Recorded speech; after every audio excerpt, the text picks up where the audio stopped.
Trump administration pulls U.S. out of Cold War-era nuclear weapons treaty with Russia, triggering arms race fears.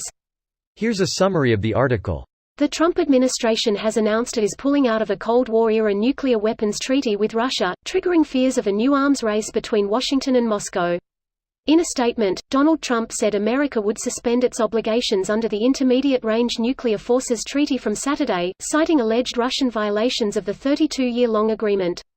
At the same time, the U.S. would begin the 6-month process of withdrawing from the treaty completely, unless Russia comes back into compliance by destroying all its violating missiles and launches, Mr. Trump said. Mr. Trump said Russia had, for too long, violated the treaty with impunity, covertly developing and fielding a prohibited missile system that poses a direct threat to our allies and troops abroad. U.S. officials have also expressed concern that China, which is not part of the agreement, is deploying large numbers of missiles in Asia that the U.S. cannot counter because it is bound by the treaty. Jens Stoltenberg, NATO's Secretary-General, said on Twitter Russia must return to compliance of the treaty or bear sole responsibility for its demise.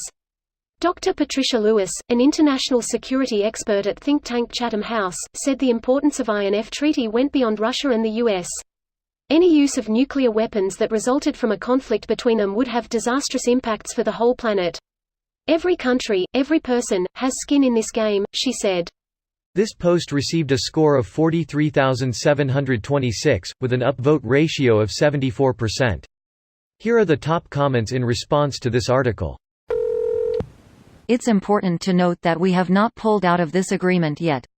We initiated a 180-day clock for Russia to come into compliance, then the treaty is withdrawn if they haven't. It would be best if we brought China to the table and turned this into a trilateral agreement between the three countries. Edit, because it's just so damned important. Gary Kasparov, December 13, 16. The point of modern propaganda isn't only to misinform or push an agenda. It is to exhaust your critical thinking, to annihilate truth. God, that would be an incredible outcome. Wishful thinking. Never gonna happen. Getting one of them to the table would be a miracle. It'll never happen. Russia is throwing a tantrum because it turns out that running a country as a criminal syndicate is bad idea and they are being left behind and isolated, so they continue to lash out until paid off or smacked around like a bitch. If they come to the table it will be to extort something. They are increasingly acting like North Korea. Yeah, isn't their economy far behind the US and China?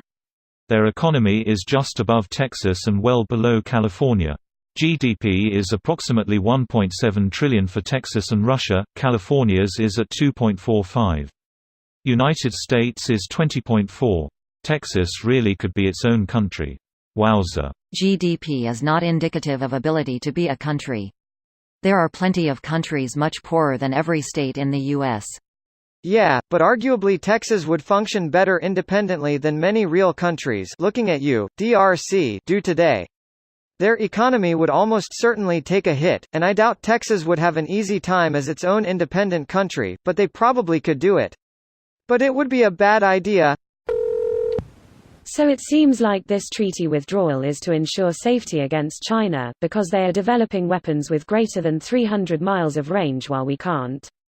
This isn't horrible on its own, but without sanction on Russia I have a feeling more defense budget hikes are coming.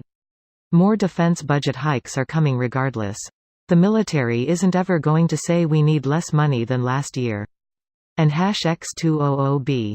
Edit, by the military. I mean those making the budget decisions on their behalf. I understand there are plenty of departments that feel money is being wasted to no benefit of the military itself.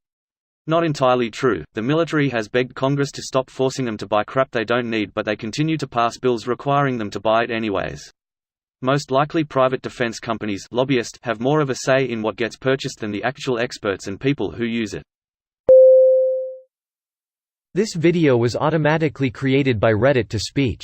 The article and comments in this video were selected from Reddit according to their upvotes, and any paraphrasing was performed by SMMRY.com, without any human intervention.